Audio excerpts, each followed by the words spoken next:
guys. Today I'll be doing a presentation on cardiovascular exercises. This will be part 8 of the cardiovascular exercise. Today I'll be doing the treadmill.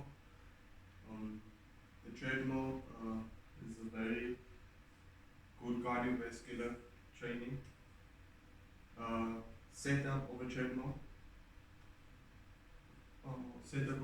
Once you on the treadmill, you need to make sure that before you get on the treadmill, you need to make sure that the belt is not moving.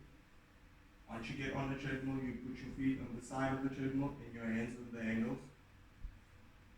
Before starting the treadmill, you need to make sure that you don't start with the fastest speed. You need to start with the lowest speed. And start walking before you start sprinting on the treadmill. The correct form and technique of a treadmill. You need to run on the front of a treadmill or in the middle. Make sure that you don't get close to the end because you might fall off the treadmill and that is dangerous. Benefits and the advantages of a treadmill. Benefits of a treadmill is that it's safer compared to street running because you can get rolled on the streets. Advantages of a treadmill. It has different levels. It has an incline level, and the speed you can go fast and slow. And with a treadmill, you can use it for beginners and pro players. So that makes it more beneficial compared to any other cardiovascular exercise. The third principle is the frequency of a cardiovascular exercise. You need to make sure that you train 3 times a week, because if you a beginner especially, you can't just get onto it and start running, because you need to make sure that there's someone watching you, someone making sure that you don't get hurt or anything. Intensity, you need to make sure that you don't just get onto the treadmill and start running on a fast pace. You need to get used to it. So like once you start training like 3 times a week, you need to make sure that you get used to it each day. So the following weekend you can, for example, maybe increase it 4 times a week. So once you start getting used to it. The immediate response of a treadmill. Time and type of a treadmill. If you're a beginner, you can need 5 to 10 minutes on a treadmill. And if you're a pro player, you can need 20 to 25 minutes on a treadmill or more. With beginners, I prefer them to do interval training. So like you run a few minutes, walk, run 5 minutes, walk, run another 5 minutes, walk. If you're a pro player, I prefer you to go all 25, especially if you're playing a sport like soccer or something. I prefer you to go all 25. The immediate response of a treadmill, once on the treadmill, your breathing starts getting faster, your heart rate increases, you sweat more, and the long-term response, your body starts getting used to running on the treadmill. So like, for example, if you run on a treadmill for your first time, your breathing will be faster compared to running on a treadmill almost your whole life. You get used to it, your body starts learning how to adapt to the treadmill, your breathing starts getting better, you start sweating less, and your heart rate stays in the average. Adaptation of treadmill, your heart rate will decrease and the oxygen would flow better through your body. Safety aspects of a treadmill. As you can see on my thing, there'll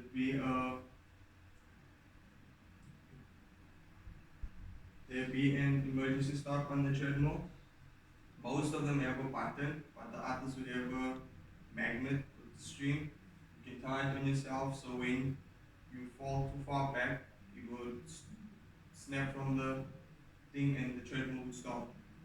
For the treadmill, you need to make sure that you don't run behind the treadmill because it's dangerous. You need to make sure to stay in the middle. The speed increase and the speed decrease, you need to make sure that it's always on proper speed if you're comfortable. So if you go too fast, it's gonna be too hectic on your body, like you would struggle to keep up with the pace. So I suggest you just keep it on a level that you feel comfortable on. And yeah, that would be my cardiovascular exercise, the treadmill. Thank you. Hi guys, this would be my part B strength training methods.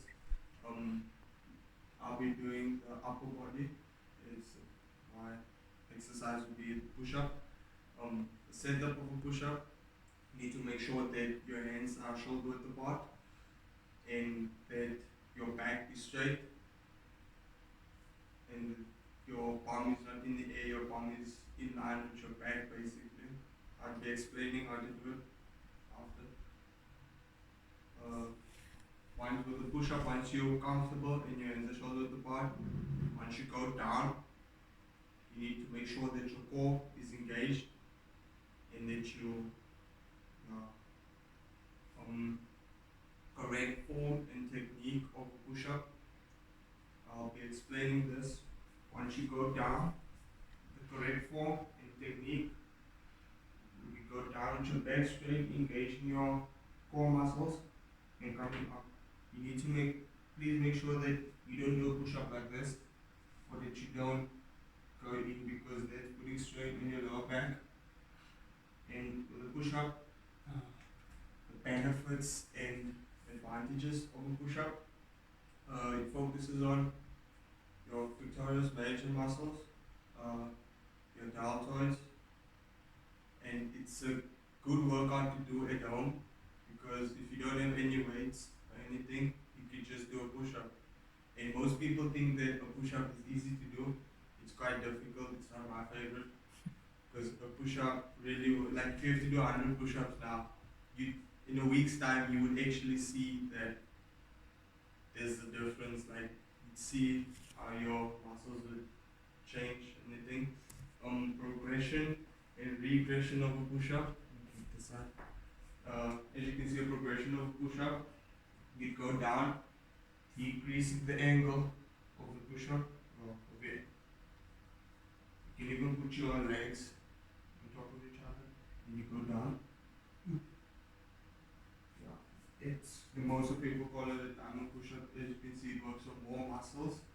Your tricep brachii, your bicep brachii, short head, your lower pectoralis major, your anterior deltoids, and your upper pectoralis major. Just with that one move. So that would be a progression of a push up.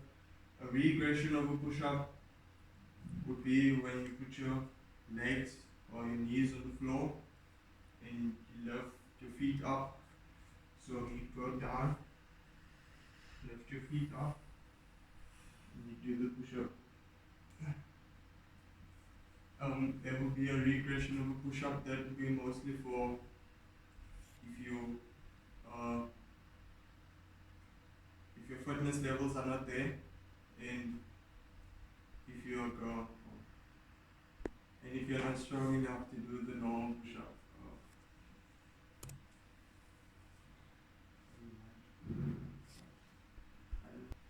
Okay, this would be the lower body strength training. I'll be doing a lunge. Setup of a lunge. A lunge is a good lower body exercise. As you can see, the muscles it work, your hamstrings, your quadriceps, and your glutes. Most people do a lunge incorrect, like the form is always incorrect. So what I'll be suggesting is, if it's your first time doing a lunge and you don't know how to do a lunge, I'd suggest you to step back and do the lunge. Because most people, what you don't want to do, you don't want to cross, because you're going to lose your balance and you're going to go too far out. Safety aspects of a lunge, you don't want to bang your knee onto the ground, and you want to make sure that your leg is not too far out, because there would also be strain on your groin. With a lunge, how you do a lunge is, most people step forward and do a lunge. Making sure that your back is straight and that your knee don't bang the ground. You can touch the ground a bit, but make sure it doesn't bang it too hard. Progression and regression of a lunge.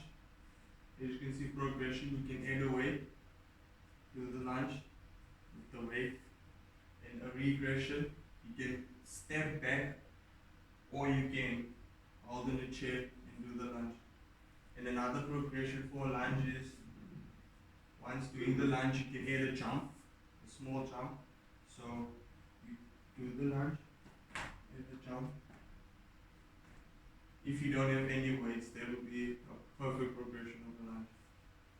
Now the third principles of strength training, the intensity. You need to make sure that if you're not fit enough, you need to make sure that, like, training during the week, you can eat 2 or 3 sessions a day for like 30 minutes.